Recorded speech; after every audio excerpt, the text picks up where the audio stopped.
Hello there, I'm Viano and this is my 15th video tutorial on D3, where we'll be looking at how to create a tree layout in D3. Now I've tried recording this a couple of times and all the previous attempts have been too long, so I think I'm afraid I'll have to speed this up a bit more than I'd like to, but yeah, let's just dive right into it. So to create a tree layout, first of all, we need to actually create the layout itself. And just as with the pie layout, this layout is created by writing D3.layout,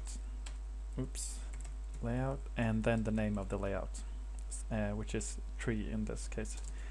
And all the layouts are both functions and objects at the same time, so there are a number of different methods that we can use to customize them and set the properties.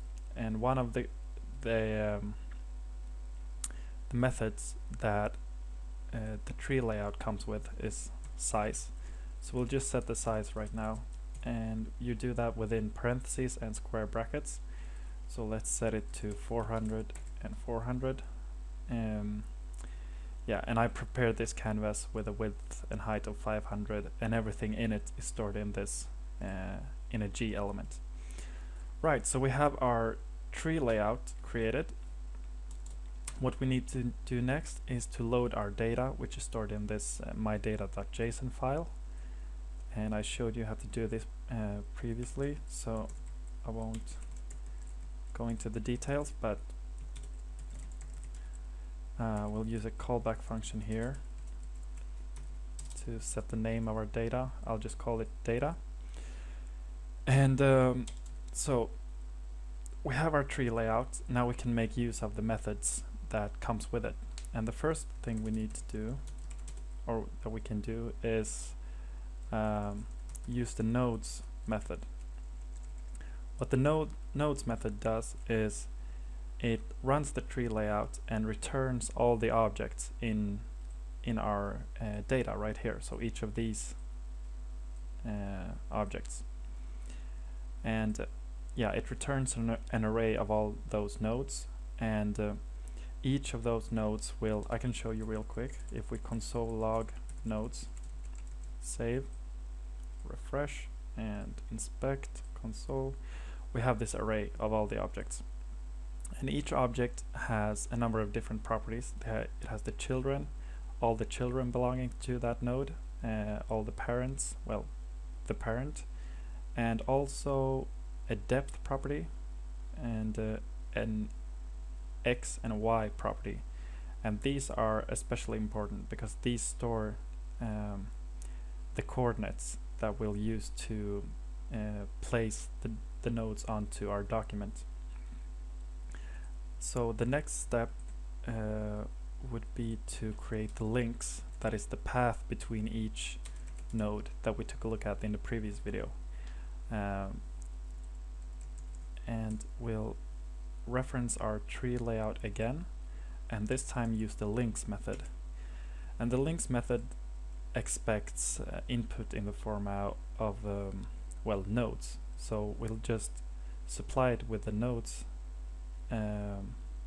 variable that we have stored here, and if we console log the links, you can see that it also returns an array of objects, but this time each object is has two properties, the source and the target property.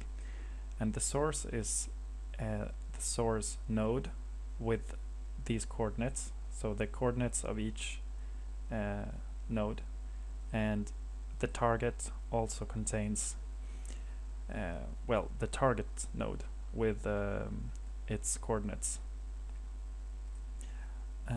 So we'll use that later to connect our different nodes together. Let's remove this console log. So let's begin by adding a circle to each node. Well, first of all, we need to create a group element that holds the nodes together. So we'll do some basic data binding. We'll say var node and canvas select all, and we'll select everything that has the class of node, which is nothing, and bind that to our data stored in well, the data array here, and enter as usual, and we'll append a G element to each of those objects, and we'll give it a class of node. Okay, so now we're ready to append things to our nodes, to our G elements here. So we'll just do node append, and let's start with the circles, and let's give them a radius. So all circles will have a radius of 5, and also let's give them a nice color. Let's say steel blue, and save and refresh. And we haven't specified where the nodes should be placed. They have their X and Y properties, but those are just properties belonging to the object. We need to actually tell D3 to place them on the screen according to those properties, if that makes sense. And the way we do that is simply using a transform. So we'll say transform, and this will be a function this time, and we'll return a translate. And this is a bit messy, but the way we do this is so let's see, translate, and then we'll append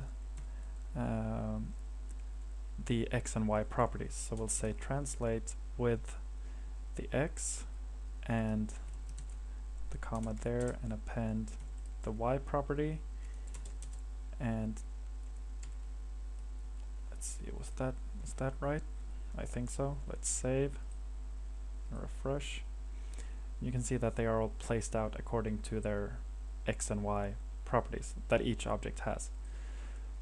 Okay, so the next thing we can do is append some text, the labels to each object or each node.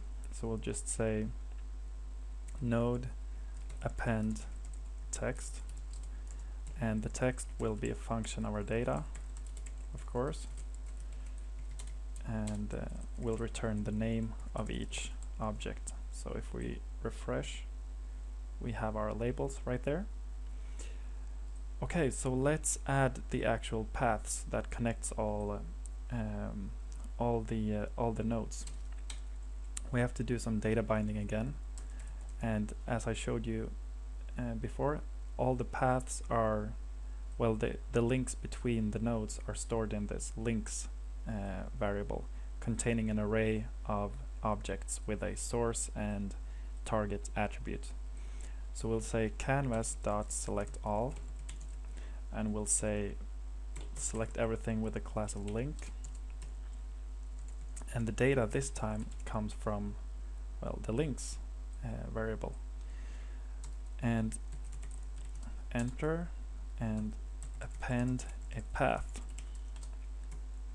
just as we've done before, and let's give each path the class of link and some basic stylistic properties, a fill of none, let me scroll down here, and a stroke of, let's give it a light gray color, and we also need to supply it with the path data. So we'll create a diagonal path generator. We can just do it right here. So we'll say diagonal is equal to d3 dot svg dot diagonal, and let's save this and refresh. Nope. Let's see if we have some errors here. Okay, at line 50. Okay, so I spelled that wrong. Let's try again.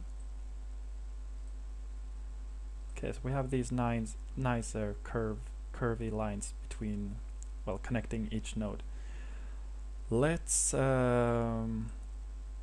so its default layout or position or whatever you want to call it is the tree layout starts from the top and goes to the bottom, but let's say we wanted it to go from the left to the right. So we need to rotate both the nodes and the paths. So let's start with the nodes, and it's actually really simple to do this. You just have to switch, well, flip the X and Y coordinates. So if we move them around like that and save and refresh, you can see that they are shifted.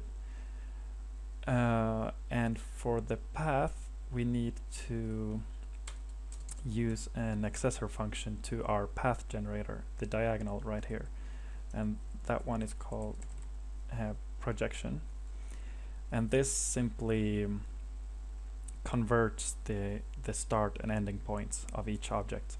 So if we right now, if we don't so the default value would be return dx dy. This is the default setting of this of the projection. So if we refresh now, it won't it will have this position, but if we flip these around as we did with the nodes, it will actually convert the start and ending points so that they match our rotated nodes. So yeah, obviously you can change. We would need to move these labels a bit to the right and a bit down the page to make it look better, but those are just stylistic details.